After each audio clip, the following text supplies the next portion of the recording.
हरियाणा के अंदर बीजेपी की सरकार ने एक सबसे बुरा काम क्या करा और ऐसा क्या रीजन है कि लोग कांग्रेस को अब इलेक्ट करेंगे, ये अगले 20 सेकंड के वीडियो से आपको पूरी तरह से क्लियर हो जाएगा। अगर आपको समझ में आती है बात तो इसे आगे शेयर जरूर कर दीजिएगा।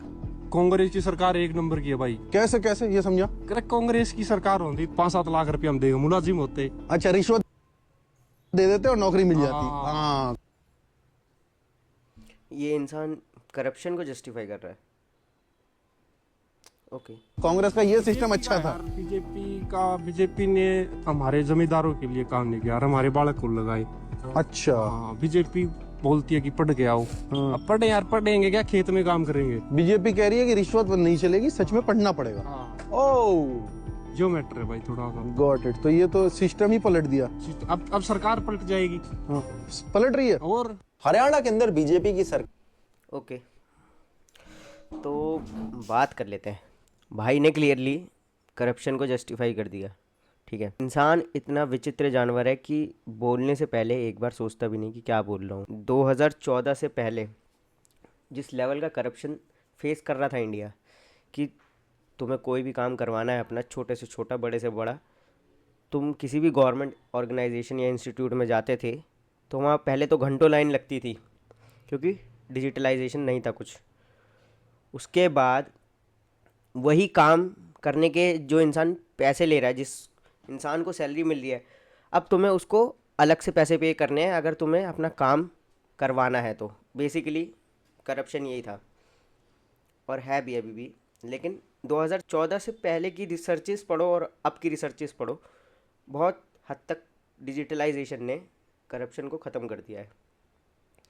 तो भाई कह रहा है कि वही सिस्टम बढ़िया था। अब चलो आ जाओ उसके कॉन्सिक्वेंसेस पे बात करते हैं। पहली चीज़ कि हम एक मेरिटोक्रेटिक सिस्टम फॉलो करते हैं। ठीक है, मेरिटोक्रेटिक सिस्टम में क्या होता है कि अपॉर्चुनिटीज़ उन लोगों को मिलती है जिनके पास स्किल, किसी लेवल का अचीवमेंट, किसी लेवल की कैपेबिलिटी होती है। तो अगर तुम्हारे पे कैपेबिलिटी या स्किल या कोई अचीवमेंट नहीं है या कॉम्पिटेंट भी नहीं हो तुम, तो तुम्हें जॉब नहीं मिलेगी। लेकिन इंसान चाहता है कि उसको बिना मेहनत करे सब फल मिल जाए। अब इसके और कॉन्सिक्वेंसेस पे बात कर लेते हैं। अगर तुम अनस्किल्ड लेबर को एम्प्लॉयमेंट दे दोगे तो वो एक लेवल पे प्रोडक्टिविटी को हार्म करेगा। दूसरी चीज़, वो इंसान इनकॉम्पिटेंट है, वो एम्प्लॉय ही इनकॉम्पिटेंट है। तो तुमने वो केस सुना होगा डॉक्टर्स वाला, जिसमें डॉक्टर ने ऑपरेशन के दौरान पेशेंट के पेट में शायद आई थिंक घड़ी छोड़ दी थी।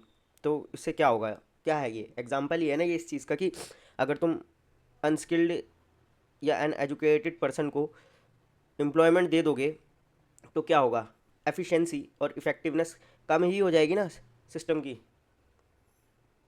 जिस सक्सेस रेट पे वो सिस्टम काम कर रहा था, जिस सक्सेस रेट पे वो पूरा प्रोसेस काम कर रहा था, उसमें एरर आने लग जाएंगे ना। अब बात कर लो कॉस्ट बेनिफिट एनालिसिस की, तो ये चीज़, जो चीज़ ए बी सी प्रोसेस में होनी थी, ए पर्सन करता, फिर बी पर्सन करता, फिर सी पर्सन करता। अब बी पर्सन इनकॉम्पिटेंट है तो उस बी पर्सन के ढंग से ना करने की वजह से उस प्रोसेस में हिंड्रेंस आ गई, या फिर वो बी पर्सन ढंग से ऑपरेट नहीं कर पाया उस चीज़ को, तो उसकी वजह से सिस्टम मेल फंक्शन हो गया। तो अब उसकी वो और एक्सपेंडिचर बढ़ाएगा। हो सकता है कि ऐसे जो एम्प्लॉयज़ है उनको ट्रेन करना पड़े, तो वो सारी चीज़ें एक्सपेंडिचर बढ़ाएंगी। उनकी बात कर लो, वो कौन देगा, वो तो गवर्नमेंट की जेब से जाएगा ना। फिर 10 साल 20 साल बाद उतर के सड़कों पे बोलना कि यार विकास हो नहीं रहा है देश का, पब्लिक सर्विसेज की क्वालिटी जो है वो रिड्यूस हो जाएगी, पुअर कस्टमर सेटिस्फैक्शन होगा तो जो गवर्नमेंट इंस्टीट्यूशंस है उनकी क्रेडिबिलिटी पे असर पड़ेगा। लोगों के अंदर एक डिससेटिस्फैक्शन रहेगा टुवर्ड्स गवर्नमेंट। तो इसके और लॉन्ग टर्म इफेक्ट्स क्या हो सकते हैं कि ब्रेन ड्रेन होने लग जाए, लोग कहे कि छोड़ो बाहर, यहाँ पे टैलेंट की कोई कदर नहीं है, बाहर चलते हैं। सोशल इनइक्वालिटी की बात करते हो, सोशल इनइक्वालिटी बढ़ जाएगी। इनकम इनइक्वालिटी की बात करते हो, सड़कों पे उतर जाते हो तुम लोग कि इनकम इनइक्वालिटी बढ़ती जा रही है, अमीर जो है अमीर होता जा रहा है, गरीब जो है गरीब होता जा रहा है। तो वो चीज़ और बढ़ जाएगी, नेपोटिज्म और बढ़ेगा। क्योंकि जिस इंसान के पास पैसे हैं 6 लाख रुपए देने के, मान लो उसको अपने बच्चे को एजुकेशन दिलवानी है या फिर किसी कॉलेज में एडमिशन दिलवाना है या फिर कोई जॉब दिलवानी है, तो वो तो पे कर देगा। लेकिन जो एक मिडिल क्लास या बिलो मिडिल क्लास पर्सन है या कोई गरीब इंसान है जिसने अपनी ज़मीन वगैरह बेच के कुछ भी पैसे इकट्ठे करके अपने बच्चे को पढ़ाने लिखाने के लिए भेजा है, वो कहाँ से देगा उस जॉब के लिए पैसे? इस हिसाब से तो मेजॉरिटी पॉपुलेशन कभी एम्प्लॉयमेंट पा ही नहीं पाएगी, क्योंकि आई गेस 90% लोग, लेकिन मेजॉरिटी आई गेस 5-6 लाख रुपए नहीं दे पाएगी जॉब लगवाने के लिए। इंडिया की पॉपुलेशन की बात कर रहा हूँ मैं। अब ये चीज़ आ कहाँ से रही है? ये चीज़ आ रही है शॉर्ट टर्म और लॉन्ग टर्म प्लेजर से, क्योंकि हमारा दिमाग इस तरह से वायर्ड है कि हम शॉर्ट टर्म प्लेजर को ज़्यादा वैल्यू देते हैं as compare to long term pleasure. Short term pleasure क्या है? शॉर्ट टर्म में मुझे दिख रहा है कि मुझे इस इंसान को वोट देना है, मुझे 5,000 रुपये मिल जाएंगे, फ्रीबीज मिल जाएंगी। लॉन्ग टर्म में एक इंसान कह रहा है कि पढ़ के आओ, मेहनत करके आओ, एग्ज़ाम दो, एग्ज़ाम क्रैक करो, टॉप करोगे तब जाके सिलेक्शन होगा, उसके बाद जाके जॉब लगेगी। तो और उसका मुझे पता भी नहीं है, क्योंकि वहाँ पे फियर ऑफ अननोन भी छुपा है। तो मुझे यहाँ पे पता है कि मुझे शॉर्ट टर्म में बस इस इंसान को वोट देना है, ये मेरे को ये सारी सब्सिडीज़ मिल जाएंगी। लॉन्ग टर्म का मेरे को पता नहीं है, तो मैं कहाँ जाऊँगा? शॉर्ट टर्म में जाऊँगा ना। इस तरह से दिमाग वायर्ड है तुम्हारा। और दूसरी चीज़ जो मुझे यहाँ पे प्रॉब्लम क्रिएट करती है वो है कि जो इंडियन माइंडसेट है वो ये है कि जॉब पाना ही एक ओनली सोर्स ऑफ एम्प्लॉयमेंट है। हम ये चीज़ मान के बैठे हैं कि एम्प्लॉयमेंट का मतलब सिर्फ जॉब है और गवर्नमेंट जॉब है। तो ये धारणा चेंज करनी पड़ेगी। तुम सेल्फ एम्प्लॉयमेंट की तरफ जा सकते हो, तुम बिजनेस कर सकते हो अपना, तुम फ्रीलांसिंग कर सकते हो। एम्प्लॉयमेंट देने वाले बनो, लेने वाले नहीं। ये सब आ रहा है, जो ये सब आता है एजुकेशन सिस्टम से, ये सब सिखाया तुम्हें एजुकेशन सिस्टम ने, क्योंकि ब्रिटिशर्स को ऐसे लोग चाहिए थे जो सिर्फ ऑर्डर माने, क्वेश्चन ना करें। तो वही चीज़ ओवर द पीरियड तुम्हारे दिमाग में बैठ गई है कि एम्प्लॉयमेंट का मतलब जॉब होता है। और ये चीज़ बहुत हद तक प्रेजेंट गवर्नमेंट ने टैकल करने की भी कोशिश की थी।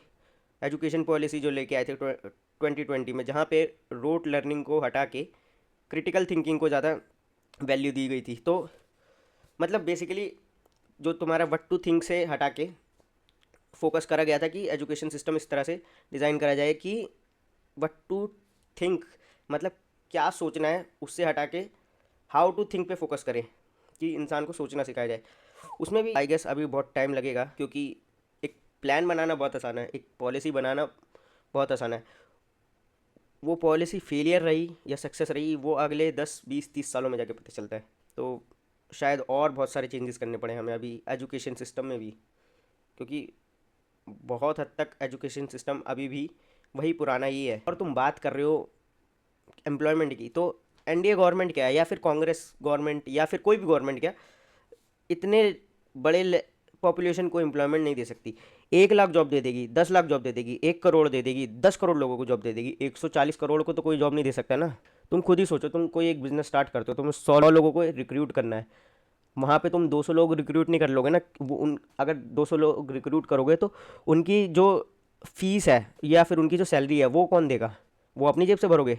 आत्मनिर्भर भारत जो स्कीम है वो क्या है? वो यही है ना कि गवर्नमेंट को समझ आया कि इतनी ह्यूज पॉपुलेशन को एम्प्लॉयमेंट देना प्रैक्टिकली पॉसिबल नहीं है, तो इंसान को मोटिवेट करो या प्रमोट करो कि वो सेल्फ एम्प्लॉयमेंट की तरफ जाए। अगर तुम्हें डिमांड करनी ही है तो एम्प्लॉयमेंट की डिमांड ना करके डिमांड करो कि जो एजुकेशन मिल रही है तुम्हें, वो एजुकेशन वो हो जिस एजुकेशन को पाके तुम खुद को एम्प्लॉयमेंट दिलवा सको, जो कि थ्योरेटिकल नॉलेज पे बेस नहीं, प्रैक्टिकल नॉलेज पे बेस होनी चाहिए, जिसमें समझाया जाए तुम्हें कि ग्राउंड रियलिटी पे चीज़ें कैसे काम करती हैं। दूसरी चीज़, डिमांड करो कि स्किल डेवलपमेंट प्रोग्राम्स जो हैं उनको और बढ़ाया जाए गवर्नमेंट के द्वारा। तीसरी चीज़, गवर्नमेंट से डिमांड करो कि ऐसे इकोसिस्टम्स डेवलप करे जाए जहाँ पे ईज़ ऑफ बिज़नेस को प्रमोट करा जाए, जिससे अगर कल को तुम कोई बिज़नेस स्टार्ट करते हो तो 40 तरह के लाइसेंस चाहिए, 36 चीज़ें होती हैं जो तुम्हें देखनी है, यहाँ पैसा देना है, वहाँ पैसा देना है, वो सारे जो मीडिएटर्स हैं वो सारी चीज़ें ख़त्म करके गवर्नमेंट सेल्फ एम्प्लॉयमेंट को और अच्छे लेवल पर प्रमोट कर पाए, ऐसे लोन्स दे पाए, ऐसी फैसिलिटीज़ दे पाए, ऐसा इंफ्रास्ट्रक्चर दे पाए, ऐसे लॉजिस्टिक दे पाए कि तुम्हारा जो मेथड ऑफ बिजनेस है वो हिंडर ना करे किसी गवर्नमेंट पॉलिसी की वजह से, बीच में कोई मीडिएटर आके करप्शन ना कर पाए उस चीज़ के लिए। अभी उठकर तुमको भर्ती कर लें, ठीक है, तुम्हें एम्प्लॉयमेंट दे दें, कल को जाकर जो इकोनॉमी का लॉस होगा, तुम्हारे पे कोई एकेडमिक एजुकेशन नहीं है, तुम्हारे पे कोई स्किल नहीं है, कल को जाके जो गवर्नमेंट का लॉस होगा वो गवर्नमेंट अपनी जेब से भरेगी, ठीक है। फिर तुम सड़कों पे उतर जाओगे कि भाई देश का विकास नहीं हो रहा, इनकम इनक्वालिटी बढ़ रही है, इतनी बढ़ेगी ही भाई, क्यों नहीं बढ़ेगी? जब ऐसे लोग एग्जिस्ट करते हैं जो बोलते हैं कि मेरा सेल्फ इंटरेस्ट ज़्यादा इम्पॉर्टेंट है as compare to national interest. और बात सही भी है, इंसान तो पहले यही सोचेगा ना, पहले अपने जब तक पेट भरा नहीं होता, जब तक इंसान को किसी और चीज़ की परवाह नहीं है ना। लेकिन ये चीज़ समझनी होगी कि शॉर्ट टर्म थिंकिंग और लॉन्ग टर्म थिंकिंग क्या होती है। शॉर्ट टर्म में हो सकता है कोई चीज़ तुम्हें बहुत अच्छी लग रही हो, लेकिन उसके लॉन्ग टर्म रिपरकशंस क्या होंगे। अगर पूरा सिस्टम इस तरह से काम करने लग गया जो तुम कह रहे हो कि कांग्रेस के टाइम पे था भी, और लोगों को पता है, जो हमारे पेरेंट्स हैं उस जनरेशन को पता है कि कितनी बुरी हालत थी, हर चीज़ छोटे से छोटी चीज़ और बड़ी से बड़ी चीज़ करवाने के लिए आपको पैसे भरने पड़ते थे। आज वो चीज़ नहीं है, क्योंकि करप्शन बहुत लेवल तक कम हुआ है 2014 के बाद। तो जो मेजॉरिटी पॉपुलेशन है जिसके अंदर पोटेंशियल है, वो तो कभी अपना योगदान दे ही नहीं पाएगी देश के विकास में। एक सेकंड के लिए खुद को दूसरी साइड पर रख के देखो, सोचो तुम एक गरीब किसान के बेटे हो, ठीक है। तुम्हारे माँ बाप ने ज़मीन वमीन बेच के तुम्हें भेजा शहर पढ़ाई करने, 5-6 हज़ार 10 हज़ार जो भी लगा, ठीक है। तुम्हारे पास स्किल है, तुमने दिन रात मेहनत करी, तुमने और लोगों से ज़्यादा मेहनत करी, ठीक है, लेकिन तुम्हें जॉब नहीं मिली। क्यों? क्योंकि किसी माँ के लाल ने 6 लाख रुपए भर दिए थे। कैसा लगेगा? रह क्या जाएगा तुम्हारे हाथ में? माँ बाप को क्या बोलोगे? भाई जो बात करी है ना, उससे क्या होगा, जो पूरा सिस्टम है ना, जो पूरा सिस्टम है वो पूरा सिस्टम डिसफंक्शनल हो जाएगा लॉन्ग रन में। जब ऐसे लोग सिस्टम में आएंगे तो क्या लगता है वो ईमानदारी से काम करेंगे, या फिर वो और ज़्यादा करप्शन को इंक्रीज़ करेंगे, और ज़्यादा करप्शन को बढ़ाएंगे। और जब फिर करप्शन बढ़ेगा तो डाउनफॉल आएगा इकोनॉमिक प्रोस्पेरिटी में। लेट्स एज्यूम, इसे इस तरह से समझो, लेट्स एज्यूम 2 नेता हैं, ठीक है। एक नेता है जो कहता है कि आपको इलेक्शन के बाद मैं ये फ्रीबीज दूंगा, फ्री बिजली, फ्री पानी, ठीक है, फ्री बस, आपको बहुत सारे फ्रीबीज मिलेंगे, आपके बैंक अकाउंट में 5,000 रुपये जाएंगे हर महीने खटाखट खटाखट, ठीक है। दूसरा लीडर है जो कहता है कि जॉब चाहिए, या फिर अगर देश का विकास चाहते हो या खुद का विकास चाहते हो तो आपको इन चीज़ों पे काम करना पड़ेगा, इतनी मेहनत करनी पड़ेगी, तब जाके देश का विकास होगा। मतलब एक नेता कह रहा है कि आपको कुछ नहीं करना, आप बस पूरे दिन पड़े रहो, अपना मज़े करो, खाओ पियो, इंस्टाग्राम स्क्रॉल करो। दूसरा कह रहा है कि आपको मेहनत करनी पड़ेगी, इतने सेक्रीफाइसेस करने पड़ेंगे। क्या लगता है इंसान किसको वोट देता है? उस इंसान को वोट देता है ना जो फ्रीबीज दे रहा है, क्योंकि तुम्हारा दिमाग बताया अभी कि शॉर्ट टर्म थिंकिंग के बेसिस पे डिसीजन लेता है। तुम्हारे ब्रेन को चाहिए शॉर्ट टर्म प्लेजर। तो मेजॉरिटी पॉपुलेशन किसको वोट देती है? उसी को देती है ना जो फ्रीबीज दे रहा है। तो और ये चीज़ कहनी बहुत आसान है कि सारे नेता करप्ट होते हैं। करप्ट नेता नहीं होते, करप्ट जनता होती है। क्योंकि जनता को ये चीज़ समझनी पड़ेगी कि हम डिमांड क्या कर रहे हैं किसी पार्टी से। तुम ही डिमांड करते हो ना कि हमें फ्रीबीज चाहिए, डिमांड करो कि फ्रीबीज नहीं चाहिए, हमें एम्प्लॉयमेंट दो, हमारे लिए एम्प्लॉयमेंट अपॉर्चुनिटीज़ ऐसी क्रिएट करो कि हमें फ्रीबीज की जरूरत ही ना पड़े, हमारा काम बिना फ्रीबीज के चल जाए। अगर सिस्टम में करप्शन इस तरह से हुआ तो एक टाइम के बाद फाइनेंशियल क्राइसिस भी आ जाएंगे। वही हाल होगा जो श्रीलंका का हुआ है।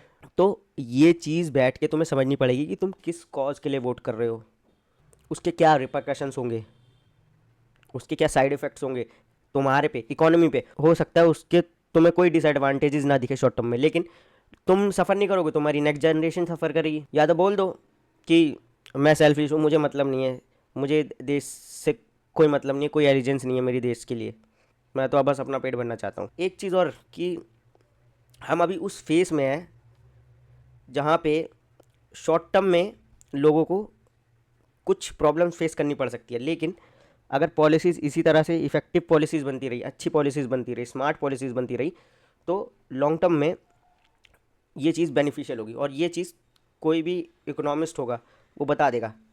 नेगेटिव और पॉजिटिव हर पॉलिसी के होते हैं, लेकिन गवर्नमेंट का काम होता है कि एक विज़न रखना, लॉन्ग टर्म विज़न, और उस विज़न की तरफ बढ़ते रहना। तो वो चीज़ें धीरे धीरे ही हो पाएंगी।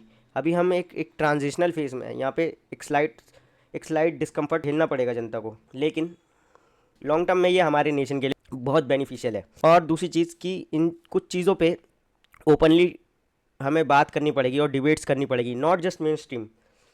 जैसे अभी कांग्रेस की बात करूँ तो इलेक्शंस के टाइम पे कांग्रेस कह रही थी कि इनकम इनइक्वालिटी है तो रीडिस्ट्रीब्यूशन ऑफ वेल्थ कर देंगे। भाई बोलना बहुत आसान है, redistribution of wealth. Redistribution of wealth कर दोगे, उसके बाद क्या? स्टडीज़ हैं इस पे कि अगर एक अमाउंट को तुम 10 लोगों में बांटो तो उसमें से एक में से 2 या 3 लोग ऐसे होंगे, शायद, मुझे स्टैटिस्टिक नहीं पता है एक्यूरेट, बट ये है कि मतलब जो स्पेंडिंग या फिर एक्सपेंडिचर का पैटर्न होता है इंसान का, वो डिफरेंट होता है। तो उसमें जो 4-5 लोग होंगे वो शायद दोबारा से ज़ीरो पे आ जाए, उनके पास 1 रुपये भी नहीं बचेगा। और जो उसमें से मनी माइंडेड पर्सन होंगे, क्या जो पर्सन कैपिटलिस्टिक होगा, वो शायद उस पैसे को डबल कर दे, 3 गुना 4 गुना कर दे। तो फिर रीडिस्ट्रीब्यूशन करना, चीज़ों को बोलना बहुत आसान है कि इनकम इनक्वालिटी है तो रीडिस्ट्रीब्यूशन ऑफ वेल्थ कर दो, बट वो रीडिस्ट्रीब्यूशन ऑफ वेल्थ नहीं होगा, वो रीडिस्ट्रीब्यूशन ऑफ पॉवर्टी होगा। क्योंकि जो इंसान मेहनत कर रहा है, पूरे दिन अपने लगा पड़ा है बिजनेस में, पैसे बना रहा है, उसको पता है कि साला मेरे को भी इन द एंड उतना ही मिलना है, क्योंकि ये उठा के रीडिस्ट्रीब्यूशन कर देंगे।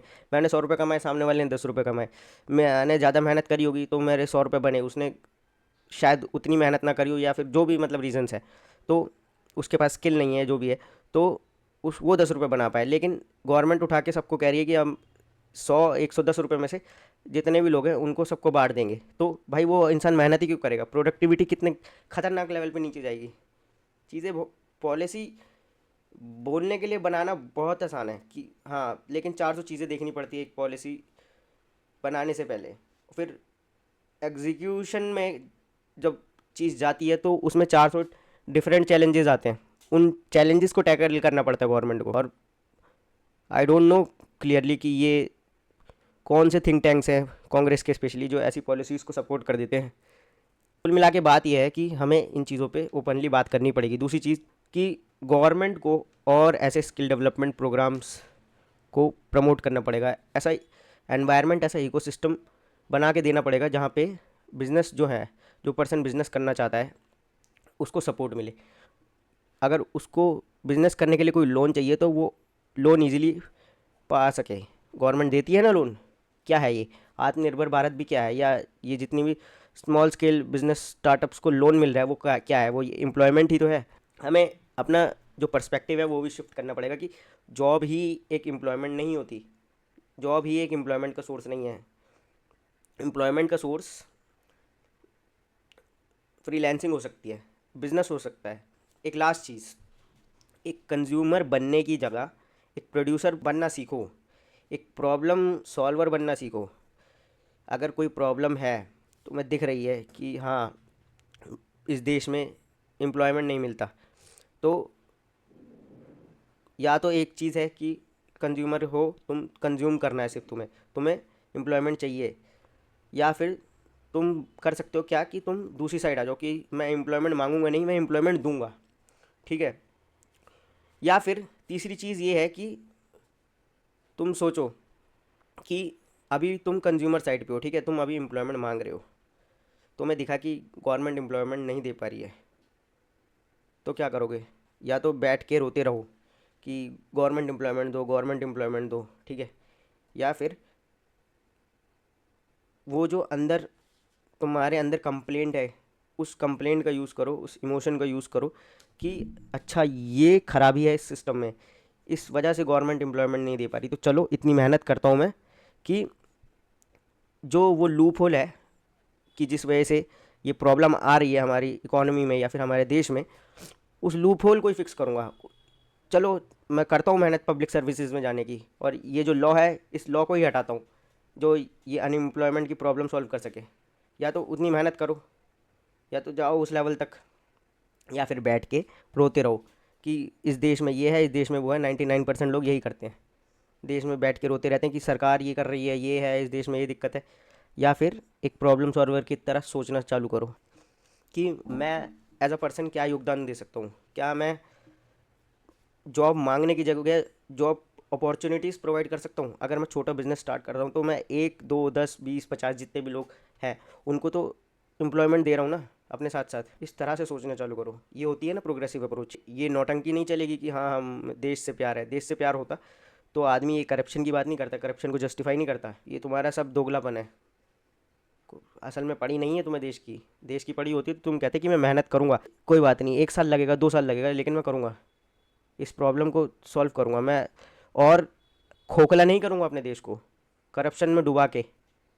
मैं सॉल्यूशन निकालूंगा, जो लूप होल है उसको ख़त्म करूँगा। इस तरह से सोचो।